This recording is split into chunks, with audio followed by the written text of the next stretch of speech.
theme music fades. Welcome to Flashpoint Geopolitics Unfiltered. I'm Omar Khalid. And I'm Layla Ben Ali.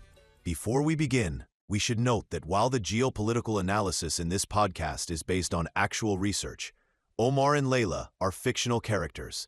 Any resemblance to real persons is purely coincidental. Though I'm sure there are plenty of brilliant Moroccan political risk consultants out there who share my name and insights. No doubt.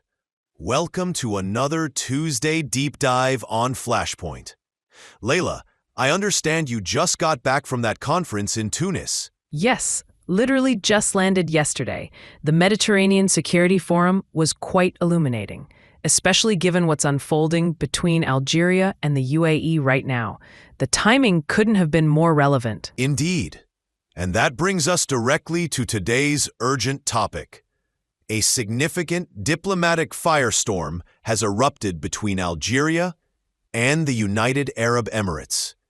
The situation has escalated dramatically in the past 48 hours. Absolutely. Just yesterday, Algeria took the extraordinary step of recalling its ambassador from Abu Dhabi, a serious diplomatic measure that signals we're witnessing much more than routine disagreement between these nations.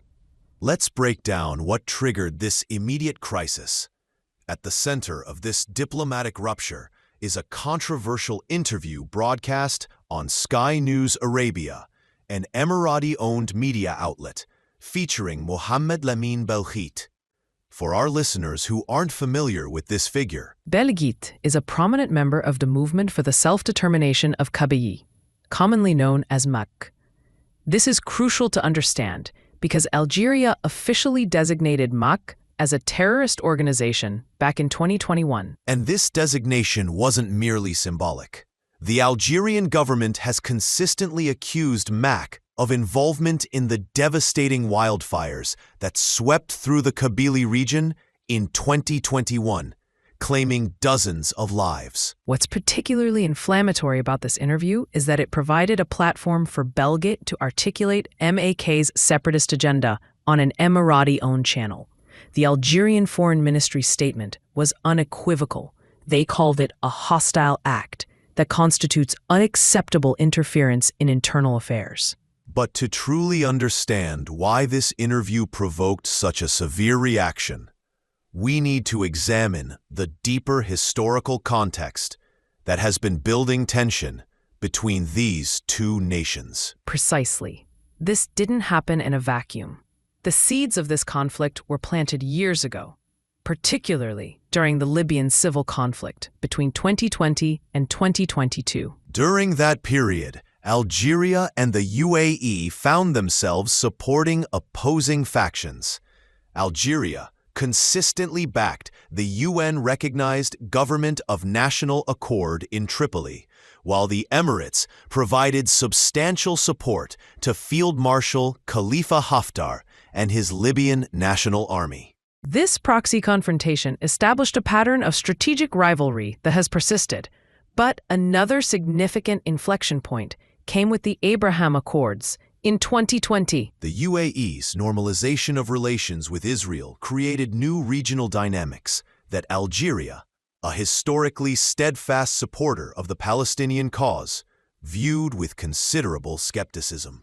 What's particularly concerning from Algeria's perspective are intelligence reports suggesting communications between Emirati officials and MAK leadership dating back to mid-2023. These alleged contacts represent a red line for Algiers. Absolutely.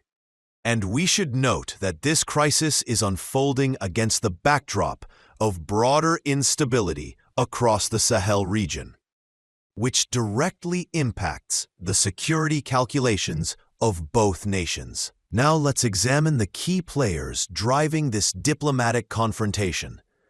Algerian President Abdelmajid Tebboune is navigating complex domestic political considerations that make any perceived threat to territorial integrity particularly sensitive. Tebboun's administration has consistently positioned itself as the guardian of Algerian sovereignty. Any suggestion of external support for separatist movements strikes at the heart of this political narrative. On the other side, UAE President Sheikh Mohammed bin Zayed, or MBZ as he's commonly known, has pursued an increasingly assertive regional strategy that seeks to expand Emirati influence across North Africa. And we cannot overlook the role of Ferhat Meheni, the founder of MAK, who has intensified international lobbying efforts in recent years. His organization has established offices in several European capitals and has been actively seeking international recognition. This crisis also reflects a broader competition for influence across North Africa.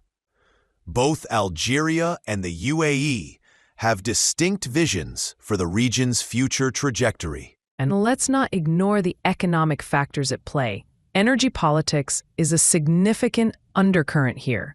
Both countries are major hydrocarbon producers, with sometimes competing interests in global energy markets. Given these complex dynamics, Layla, what potential scenarios do you envision unfolding from this point?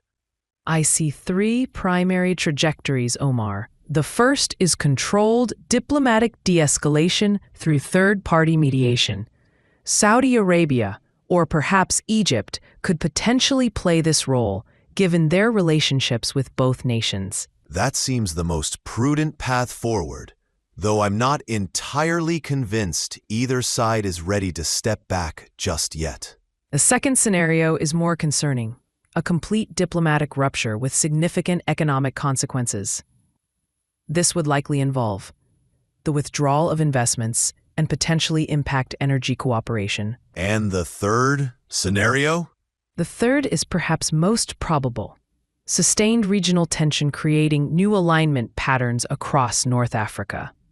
This wouldn't necessarily mean open hostility, but rather a cold peace characterized by competing spheres of influence. I'm particularly concerned about the spillover effects for neighboring states like Morocco, Tunisia, and Libya. Regional stability hangs in a delicate balance. Absolutely. And European security planners are watching the situation with growing alarm. Any destabilization in North Africa has immediate implications for migration patterns and security cooperation across the Mediterranean. The human rights dimension also warrants careful consideration.